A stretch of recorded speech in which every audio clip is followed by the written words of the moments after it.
Hi, everybody. My name is John DePietro. And I'm Bob Zagami, and welcome to the Camper Report Show. And tonight we are going to define park model RVs and tiny homes.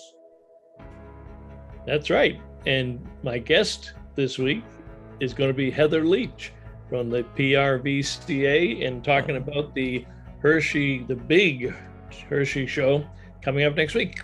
And I'm going to be talking with a couple who survived COVID, and they're going to tell you their story about why they're alive and well and kicking and still RVing today. All of that and more coming up where, Bob? On the Camper Report Show. Sleeping on the short RV queen topper is as comfortable as sleeping at home.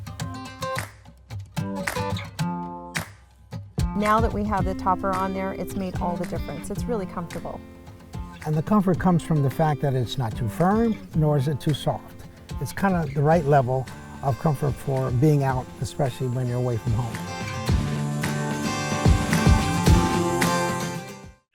And welcome back to the Camper Report Show. My name is John DePietro. Bob Zagami is here, and this is the news section. And Bob, this is where we had been throwing information on 7 or 8 different stories to our viewers, but tonight we want to change it up a little bit and talk specifically about what a park model RV is.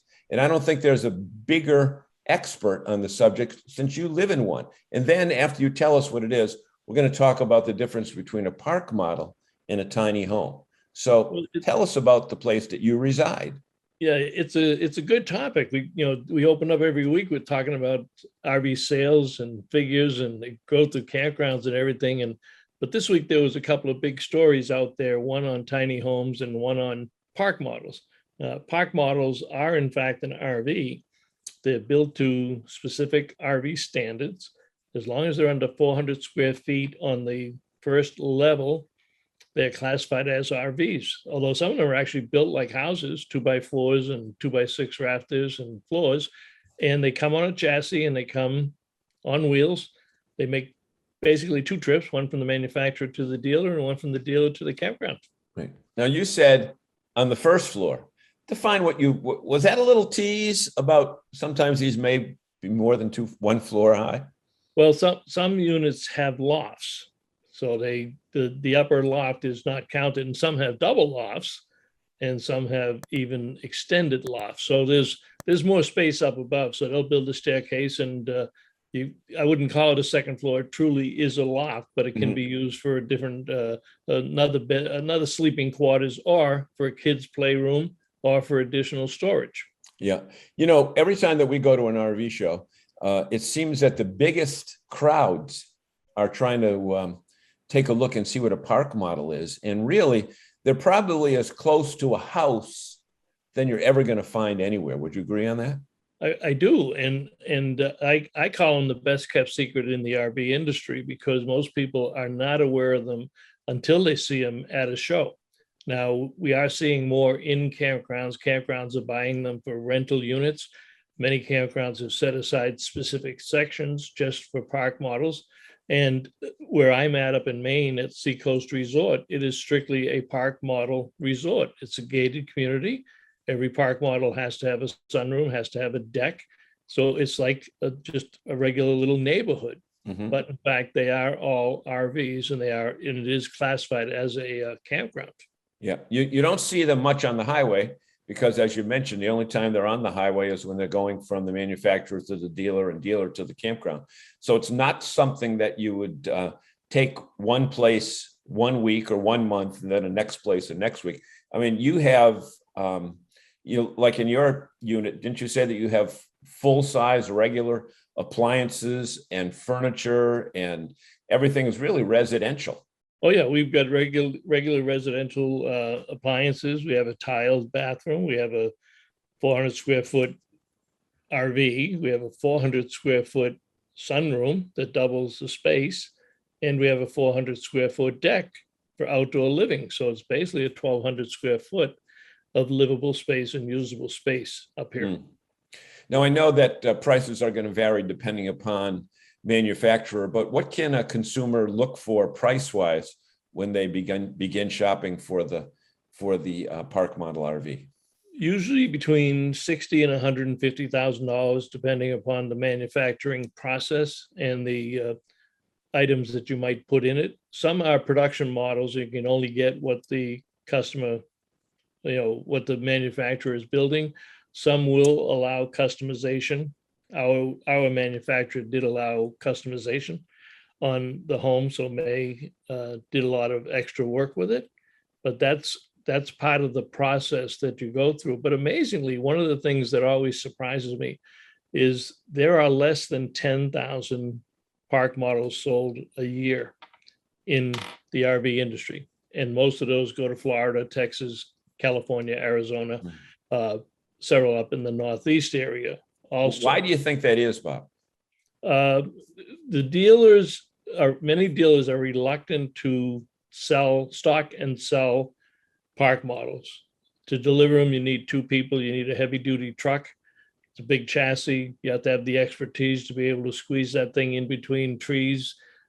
Some people have trouble getting a pop-up in a campsite. Picture doing a 40-foot home with a big truck going to do it. So you have to have a certain amount of expertise, and you might need some wide load permits depending on state curfew. So they just as soon not have that on the lot, and they don't do it. Yeah. So now the other term that's come in vogue in the last couple of years is a tiny home. Define the difference between the two and tell us more about those.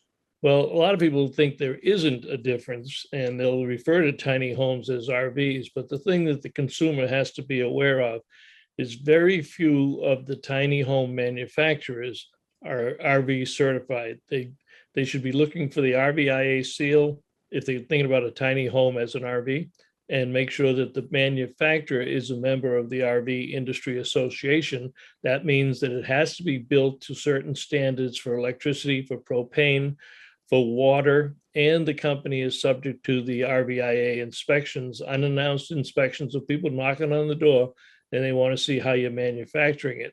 Tiny homes got a little bit of a bad name. They come out of the gate, they got a lot of interest, they were on TV, they had specific programs. Everybody thought they wanted one until they realized that the cities and towns didn't accept them because there were no standards. If you got an RVIA seal on the unit, then in most cases, the campgrounds are going to take it because it is in fact an RV. Most campgrounds will not take tiny homes that are not certified, that are not RV inspected.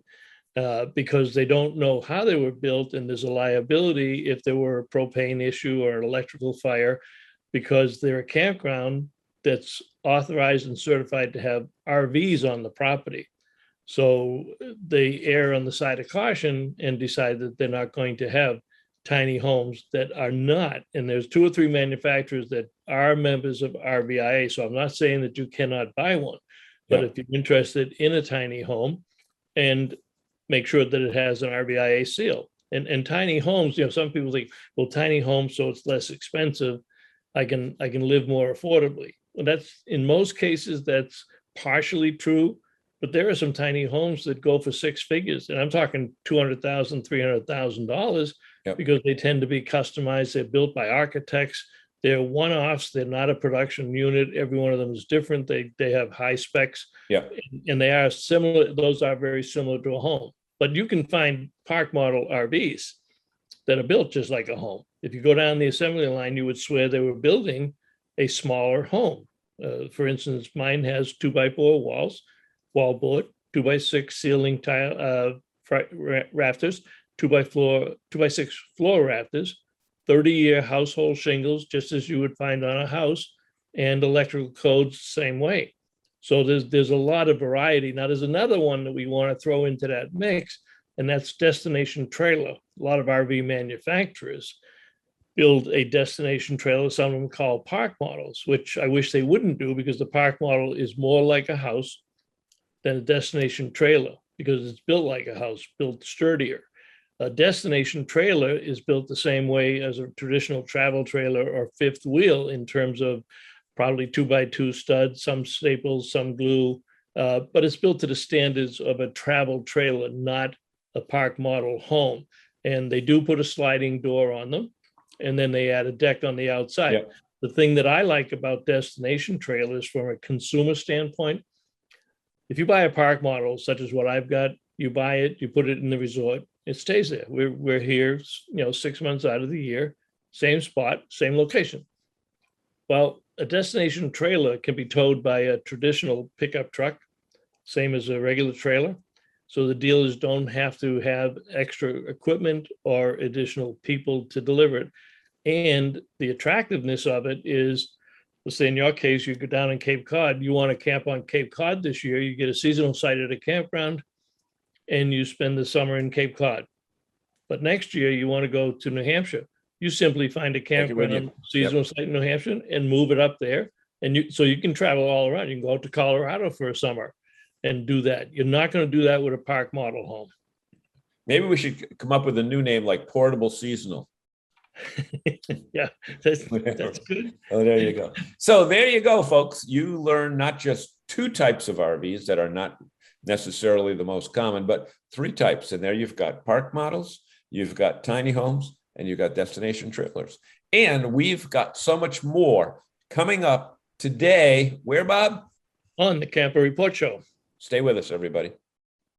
I'm Jesse from Outsiders Calling, and I love adventurous family travel with my wife Jenny and our son Tucker. For over 3 years, we've RV'd across the U.S. and Mexico, and it's tough to find places that meet all our needs. Now we plan our trips with the RV Trip Wizard, pull it up in the RV Life app, select it, and go. It helps us discover amazing new places to grow together as a family. RV Trip Wizard with the RV Life app is an awesome trip planning combination. You can get both for one low annual price. Check out rvlife.com to learn more. All right, welcome back everybody to the Camper Report Show, and my guest this morning is Heather Leach, Executive Director of the Pennsylvania Recreation Vehicle and Campground Association. Heather, fantastic to see you again. You got a big week coming up next week. How you feeling? Good. We started setup on Labor Day and the RVs are rolling in, and it looks like it's going to be a great display of RVs out there. Well, this is, it's a consumer show. We have a lot of consumer fans. Tell us about the show itself, because it's really one of the 2 best and biggest and big events in the RV industry for consumers. And they make, with all the new RVs we're selling, and, half of them going to first-time buyers, there may be people out there who, number one, don't know who you are and don't know who PRVCA is and have never been to the Hershey show. So tell us about the history of the show and why it's so important to our industry. Sure. So this is the 52nd annual Pennsylvania RV show. So we've been around for quite some time, and it's a manufacturer show. So all the space is set up by manufacturer. So dealers will then take over and work the display. But, if you're looking for a Jayco or a Tiffin, that's how the layout is set up. So this year we have over 1,200 units that are going to be at the show. So it's a really great turnout as far as the number of new RVs that you get to see. All the units are new, untitled, 2022, and there's some 2021s out there as well, but majority are 2022 units. And, we have booth vendors that are selling your accessories and all that kind of stuff. So whether you're buying an RV or if you're looking for something to spruce up the RV that you already have, there's all those types of things there. We also offer hourly seminars. So if you're new to RVing and you need some more information about, how to do, we have anything from insurance to decorating to RV maintenance tips and all that kind of thing. So whether you're new or you're experienced, we have education events that are included, with your admission to the show. So it's a really great event that offers a lot, to everyone that's coming in.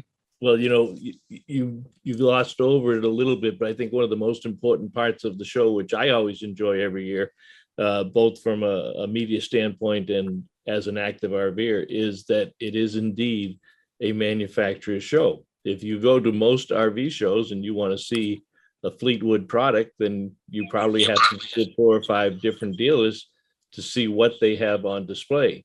You go to Hershey and you open up the brochure and say, here's where all my Fleetwood products are. Here's where all my Winnebago products are. Here's where all my Keystone products are.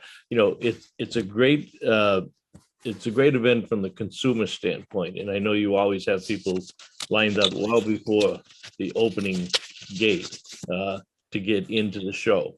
Yeah. Any early weather forecast for the show? Next week, I just looked at it actually before we started talking, and right now it looks like it's going to be in the 80s and sunny. So we're a week away, so we'll see if that holds true till then. But so right now it looks good. Yeah. So the public days, talk about the public days, timing of the show, and what people should know if they're going to head down to Hershey Park. Sure. So the show starts September 15th and it runs through the 19th. So Wednesday through Sunday. Wednesday through Saturday, it's open from 9 a.m. to 8 p.m. and Sunday it's open from 9 a.m. to 5 p.m. Tickets are being sold online. So buy your tickets online before you come. You can still purchase them the day of, but you will need to purchase them, online over your phone, or we'll have some kiosks set up that you can purchase them, that way. But just so it helps people get through the line there to avoid, some of the lines and congestion out at the ticket gates. It'll get people through faster if we're just scanning you right in. So that's kind of new this year. We've always sold them online, but this year, the fact that we're only selling them online is a little different. So just be prepared for that. And we'll, when you're coming down, I would first recommend grabbing a program and kind of marking out the route that you want to take, because it's very easy to get lost in some of the RVs. If you get sidetracked and then the next thing you know, it's the end of the day and you didn't see what you came there to look at because you got sidetracked with something else. So I think it's important, if you're looking for something specific, to go and mark out your kind of plan of attack for the day before you get started. But, and as you said, you get 1,200 RVs. And for the most consumers, when they go to a local show, I mean, even our Boston show, we probably have 200 or 300 RVs. And 1,200 RVs is a lot. And it takes the whole parking area of the Giant Center that you have there. But, and it can take you a while to go from one end to the other. But are you still having the golf cart taxis this year? Yes, we are having our golf cart taxis that will run through the parking lot, so we can pick you up and drop you off at one of the ticket gates. And there'll be some around the show to try and get you from one end, to the other. So yes, they will be there this year. I would recommend wearing sneakers. That's usually a good plan. And just to give you an idea, we always say it's 33 football fields of RVs, just to give you an idea of, how big that is. So yeah. That's pretty big. Yeah. Well, one of the things that I like to do when I go is start right outside the Giant Center and hop on the taxi and go to the farthest end of the show, and then start walking my way back. And if I don't make everything that day, hop on the taxi and get out of there, but come back the next day and remember where I was. Because down the far end, especially as the show opens, there's less people and you get more access to the vehicles before the crowds kind of work their way down there. So the taxis are phenomenal, and you won't get hungry. You won't get hungry out there. There's plenty of good food inside and outside the hall, right? Yes, and we do have there's food stands open inside the building, and then there's also ones outside, and we actually added another 2 other food areas outside as well, to try and help with people depending on where they are in the show. We don't want anyone to get down there and then realize that they need a drink or they need a sandwich. So there's a little more options this year for everyone. That's fantastic. And like you said, you will want to wear sneakers or very comfortable shoes to get around. Now, the couple of days that the consumers don't see on Monday and Tuesday, you have education days and dealer days in advance of training. And then Wednesday comes and all the dealer signs go up. So the displays are staffed by your local dealers. And that's who the people will see when the show is open. You label the areas by the manufacturer, but Yes. there may be a couple of different dealers in that particular display, depending on motorized or towables or, a particular brand within the company. But again, once they put that flag up, if you're looking for Tiffin, all you got to do is look for the Tiffin flags, and they'll find it, and it'll be very easy. So as you come down the home stretch, what's your prediction for the show? It's always, it's weather, it's people, it's attitudes, but it's certainly one of the greatest shows in the country. You've done a fantastic job. You've been executive director now for how many years? I started in 2015. Okay, as executive director. Yes, I started with the association in 2006, and then Right, you've been Yep. there a while. Yeah, so you already. Oh wow, that's amazing. That's amazing. All I right, know, time flies. yeah, it does, and we should also congratulate your staff. You've got a tremendous team of people in your association and other volunteers. So talk a little bit about that and why that's so important to the association. Yeah, so we are the Pennsylvania RV and Camping Association, which puts on the event. So we have a staff of 8 people. And then, of course, we're also run by a board of directors, which are volunteers from those in the RV industry, whether they're manufacturers, dealers, and then, other aspects of the industry, are also included as well. And that itself is unique because we're not just made up of dealers or manufacturers. It's everybody from the industry that gets together to put on an event that is for the best interest of the industry. And really what's great about the association putting on this event is and we're a nonprofit, but so anything that we would make from the show really goes back into the industry and provides education for whether it's RV technicians, which is very important to the industry.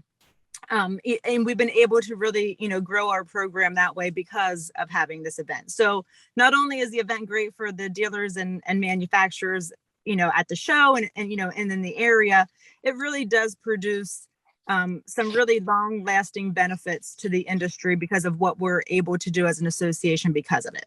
Yeah, and you're right. And you mentioned the technician training because one of those days prior to the public days are education, and you bring in a lot of the technicians from the dealers and the mobile technicians, and they get a chance to get the training right there while the product is on the lot. Right.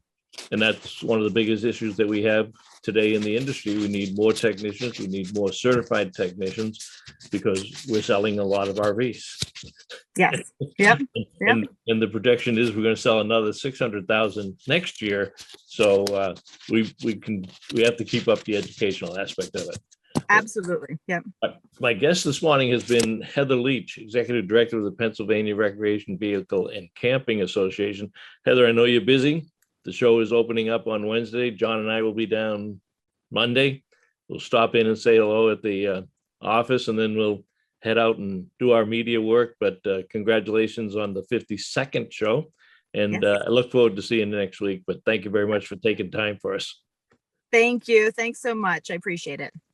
Mike here from RV Blogger. Don't waste hundreds of dollars on an external GPS for your RV. All you need to do is download the RV Life app right onto your phone. This app is so cool. It has RV GPS built right into it. So you can load all the specific measurements and weights for your RV. It'll give you directions safe for your RV to follow. And by the way, if you have RV Trip Wizard, directions for your trips upload into this GPS automatically.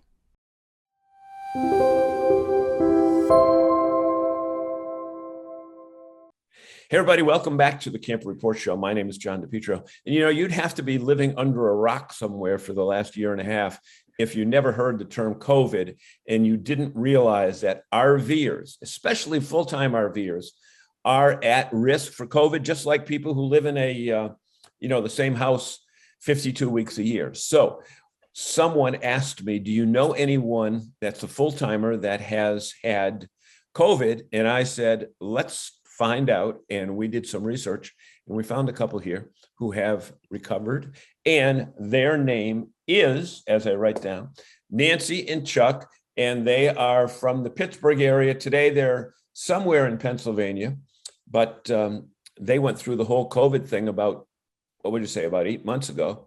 And number one, we want to welcome them to the Camper Report Show. Well, thank you. Thanks for having us. Okay. So tell us, you do travel full time. Yes. Yes. Right. And when you were, I hate to say stricken, but when you came across this terrible thing called COVID, you were far away from your home base. Tell us the cities that you were in and what your symptoms were and what you did to ultimately get yourself better, all in 30 seconds. Absolutely. We'll start with one question at the time. We were in you? southern Georgia, in between in the middle of our trip. So we wanted to spend the entire month of November in southern Georgia before we entered into Florida. And I had to take a business trip, and I flew into Atlanta from Atlanta to Chicago.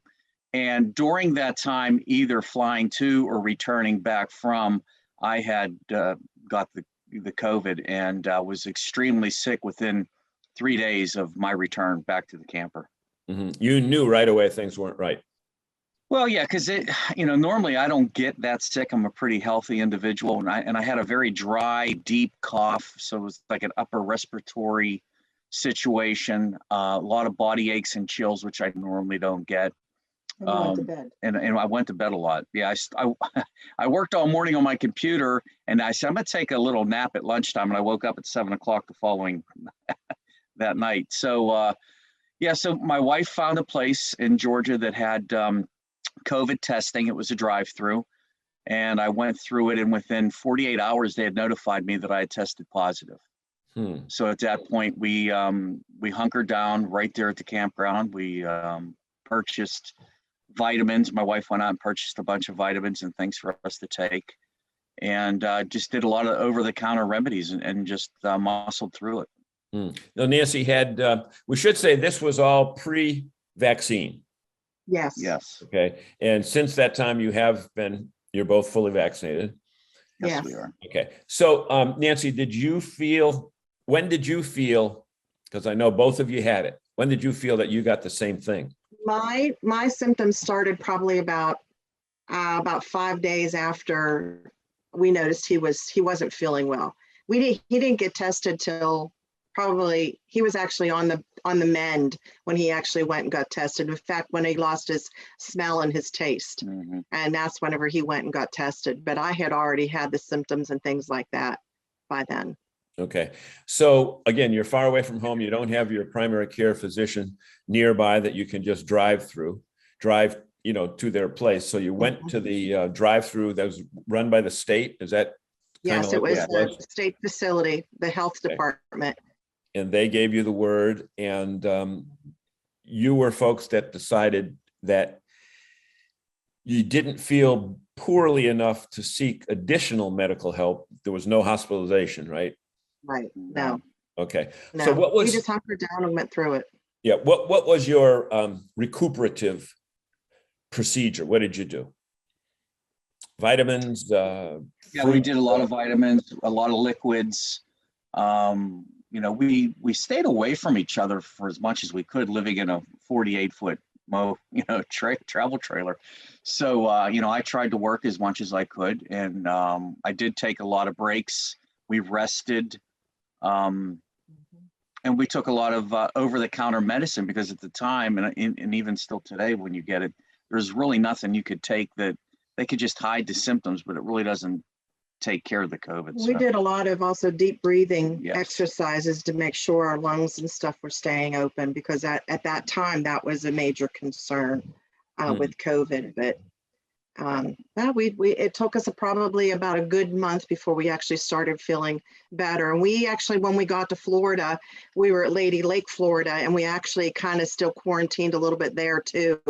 Probably about a week to 10 days we quarantined there, just to make sure that we weren't, still positive or anything. Okay. And you felt it was best to stay in one spot during that time that you were hurting? Well, physically, we would not have been able to drive anywhere. Okay. So for Thanksgiving, you did what? We did a small dinner here at the camper. Yeah. But by Thanksgiving, I was feeling much better. I did do all the cooking. It was fun. I enjoyed it, but I was still not quite myself. I knew that I still had remnants of being sick. I would start to do something, and by the end of the day, I felt very, very tired. So I knew that I needed additional rest. But after about 4 weeks, I felt much better. It took her another week after that, I think. And then we were pretty much fully recovered by that point. But, everybody was making, a lot of statements about staying away from each other and quarantining. So we felt that it was best that once we did leave Georgia and went into Florida, before we started socializing and anything, we waited another week to 10 days. Mm-hmm. So we should say that, Chuck, you're still employed full time, but yes, I am. Kind of have a position that allows you to work from wherever you're at. Not necessarily, at home is where you park it. Exactly. That's right. So from day one, where you said, "Man, I just don't feel well," to hey, you know what? Let's get rocking again. Give us that time period. Probably I would say the whole month of November for the whole me. month of November, but we're into December, probably total of 6 weeks. 6 weeks. Okay. Yeah. Well, let's just say to now there's a lot of controversy. I asked you before, you have been vaccinated, but on certain Facebook groups, there's controversy about the vaccine. And, you and I can't get into that because none of us are doctors or medical professionals. But what advice would you give to other full-time RVers that, now that it's quote unquote making another comeback?